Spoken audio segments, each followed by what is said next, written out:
Back when Mario Kart World launched, Angus challenged Dwebl to a friendly time trial contest on the new tracks. Before long, I was also extended an invitation to join the competition. I accepted, but didn't feel like I'd be able to keep up with both of them across the whole map, and so, as I've spent the past 4 years banging on about how I really wanted Airship Fortress to be included in Mario Kart 8's Booster Course Pass, I decided I would just focus on trying to beat them both on that one track, assuming that if I hit that track over and over while their focus was spread across the entire map, then I might just have a chance at beating them on this one track. Well, it turns out that both Dwebl and Angus also decided to hyperfixate on a single track for a considerable amount of time. And I bet you'll never guess which one.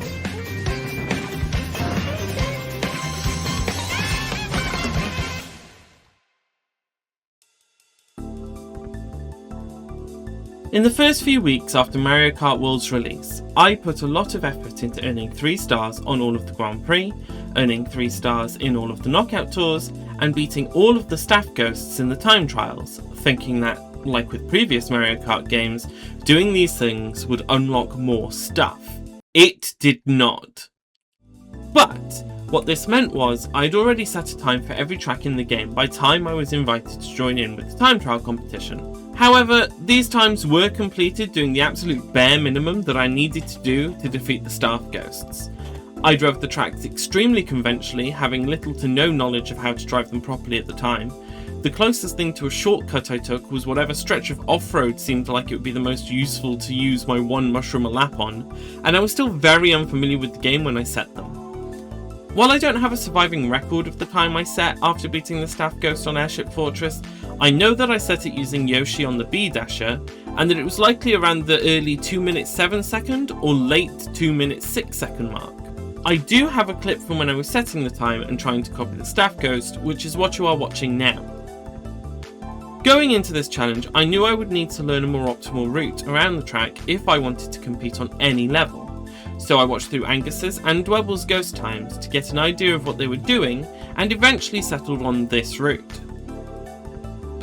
Right off the line, I would drop onto the left-hand rail of the track and trick as frequently as possible.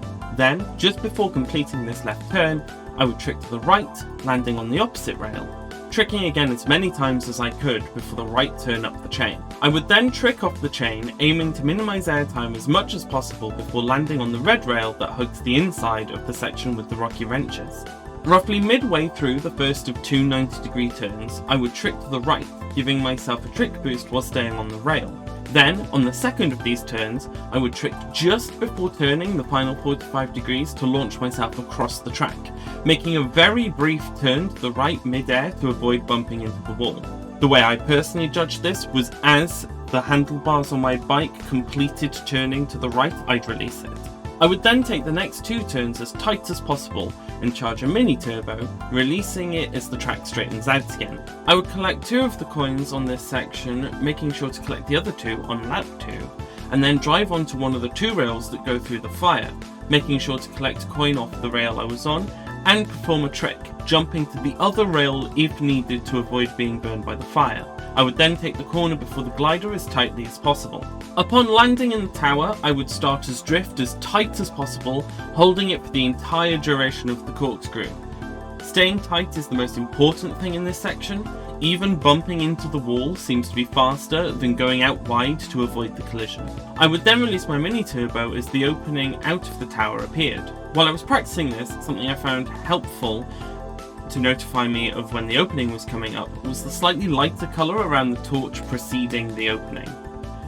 It's very subtle, but it's what my autistic brain decided to latch onto. As a quick editing note, it wasn't until I was lining up these pictures to show the subtle lighting difference that I noticed that the final torch isn't sat on a pillar like all of the other torches are. So somehow I noticed the super subtle lighting difference, but not the entire missing stone pillar. I have no explanation for this one. Upon exiting the tower, I would angle myself towards the off-road and begin preparing a charge jump as soon as possible. I would then shroom across the off-road, release the charge jump and aim to land back on the left-hand side rail, passing the start-finish line and repeating with varying degrees of coin collecting for the next 2 laps.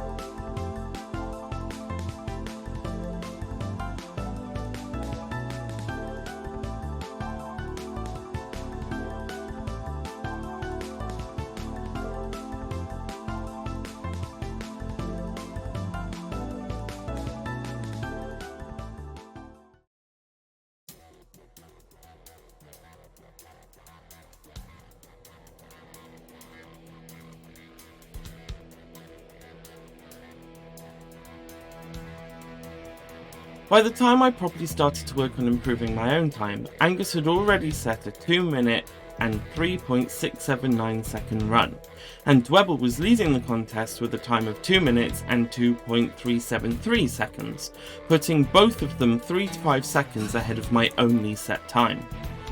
The first improvement I managed was to a 2 minute and 6.212 second run. Then, by the end of my first recording session, I'd managed to get as close as 2 minutes 5.967 seconds. I decided to continue a few attempts away from my computer and so without the ability to record, at which point I set the first time that made me start to feel like I might just have a chance of catching up.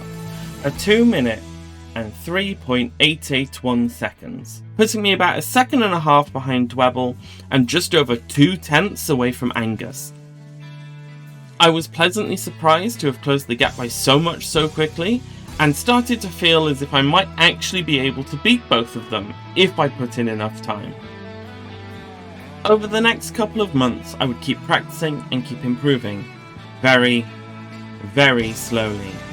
Though for each minor improvement there were numerous failed attempts.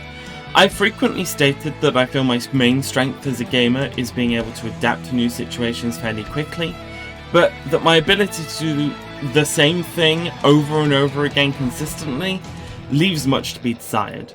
So there were sometimes whole sessions where I failed to even complete a full 3 laps without a run-ending mistake, and I learned quite a lot about how the outs of bounds work in Mario Kart World.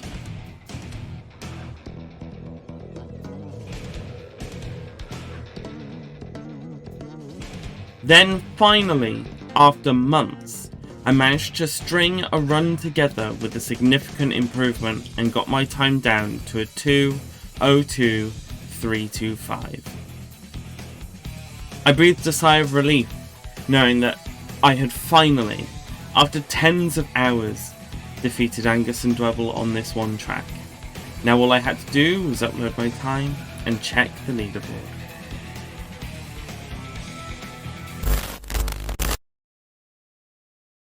Oh. So it seemed that Angus had also been improving, and had actually improved his time before I even managed to set my time of 2:02.325.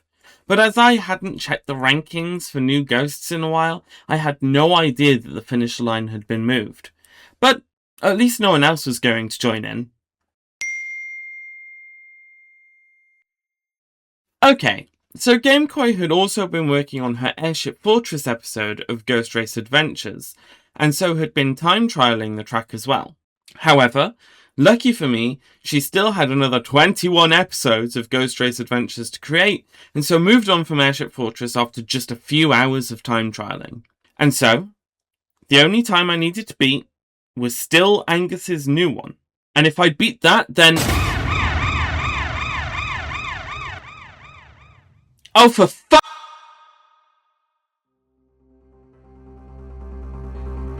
One night, after an Atlas League Season 1 match, I was working on trying to improve my Airship Fortress time when Yoshikid decided to throw his extremely fancy top hat into the ring. In the same amount of time that it had taken me to get frustrated at my inability to improve, he had seemingly effortlessly beat not only my time, but the new faster record set by Angus as well. At this point, I decided to take a break from time trials, feeling I'd put so much effort in without making any significant improvements for a long time. My racing focus shifted to finishing out Season 1 of Atlas League, and when the season ended, I played very little Mario Kart at all, mostly getting my racing fix through Sonic Racing Crossworlds and Kirby Air Riders. When Atlas League Season 2 was announced, I thought about returning to Mario Kart, and by extension, the Airship Fortress time trial. Still desperate to claim my elusive Airship Fortress crown. But I kept procrastinating. Both Angus's and Yoshikid's times were almost a full second ahead of my best attempt, and the best improvements I'd been managing were maybe a tenth or so for each session, most of which lasted multiple hours. But I knew the only way I'd get better was to go back to practicing. In Welsh we have a saying, Dwebl donc a dir garreg, which translates roughly into English as persistent tapping breaks the stone. So I needed to get back to tapping.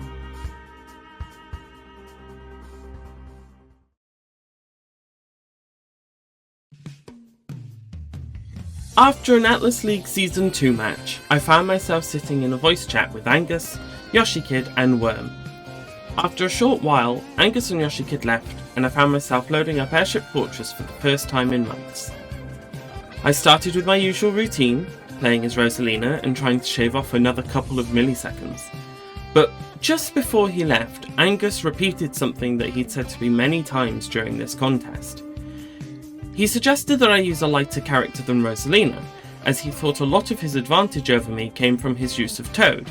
As lighter characters often have greatly improved handling over heavier characters, he thought he was getting cleaner corners, which, on a track like Airship Fortress, is huge, especially in the corkscrew at the end of the lap.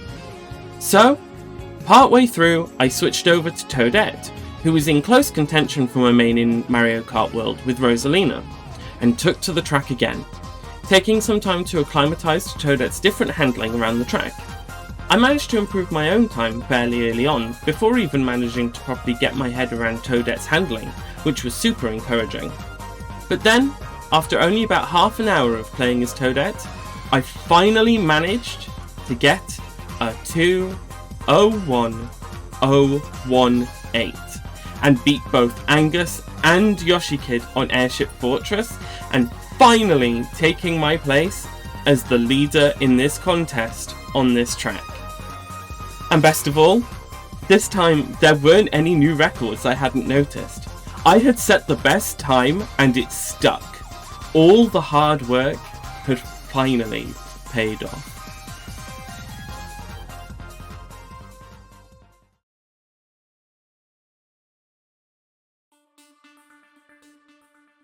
So, that's it. I did it. I won the competition on Airship Fortress. Surely that's the end of the story. But then why is there so long left on this video?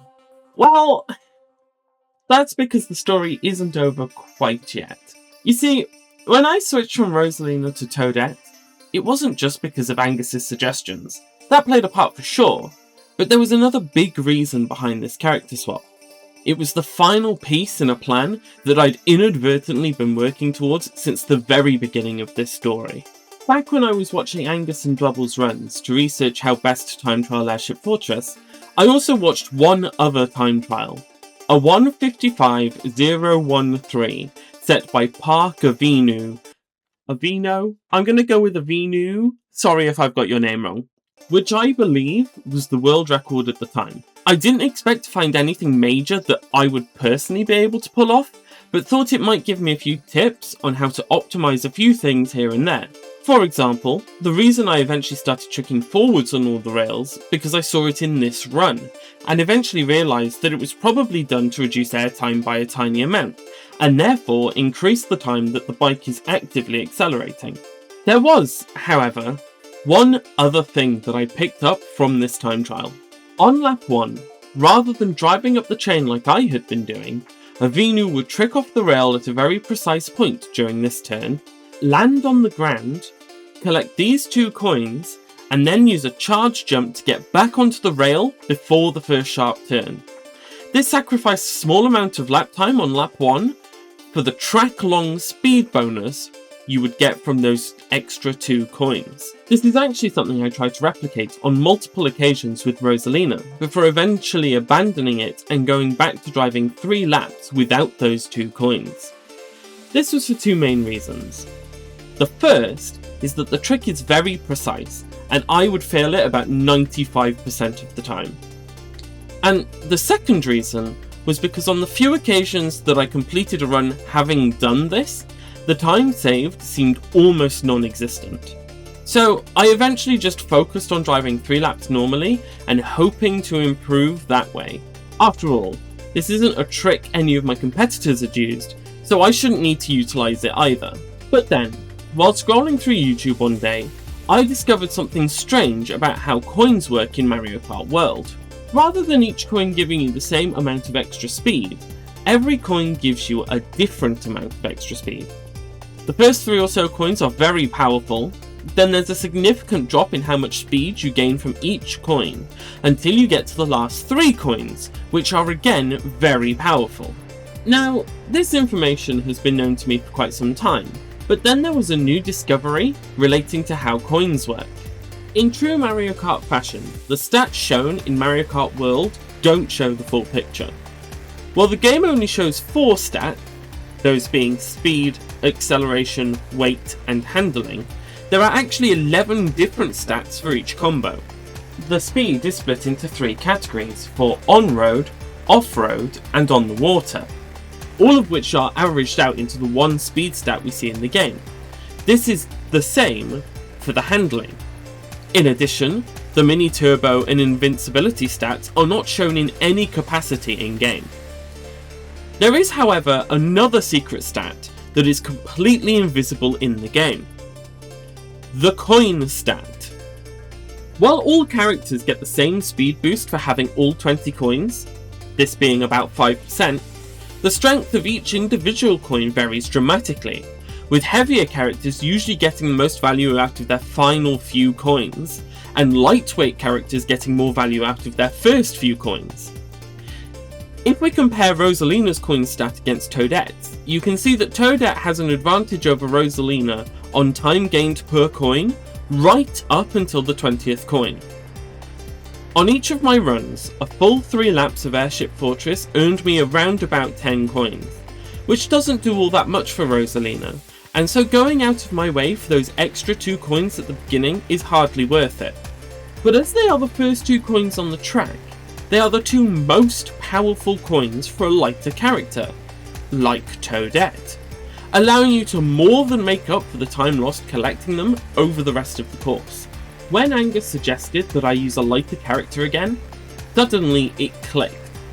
If I were to use a lighter character and go for those first 2 coins, it might be enough to close the gap. But then something very unexpected happened. I decided to do a couple of runs without going for those coins so that I could get used to how Toadette handles on this track, not wanting to jump into a complex trick using a character I hadn't played since around the game's launch. But then, on only my 3rd completed run as Toadette, I managed to beat Angus's and Yoshikid's faster times, without even needing to use the coin trick. But I couldn't just leave it there. I had a plan that could potentially save me even more time, and I hadn't even tried it yet. So, slightly shaking from the adrenaline, I started going for the coin trick to see if I could improve even further, until, not even an hour later, I managed to get this run.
While I uploaded my new time of 2:00:607 to Mario Kart World as Ghost Data, as of posting this video, I have still not uploaded it to the time trial bot in the Aftermath Discord server.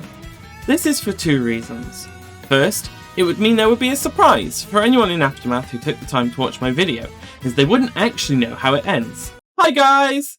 But also because I was worried that one of them would try to beat my time after I set it. I thought that if I held my best time back, then there was a chance that someone might beat my 2:01:018 time, but not quite by enough to beat my newer time. And then they might stop, thinking they'd already beat me, and I wouldn't edit this video just to find out my time had been beaten right as I go to upload it. Luckily for me, since I set those times, no one in our little contest seems to have gone back to Airship Fortress.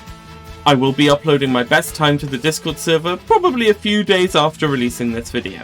Overall, my new time isn't perfect. It's messy in areas, and I know that with more time I could probably improve on it again, which might be needed if my competitors try to take it from me. But considering how much effort it took to get this far, I'm so happy with what I've managed to achieve, and I'm looking forward to possibly having a go at another track soon.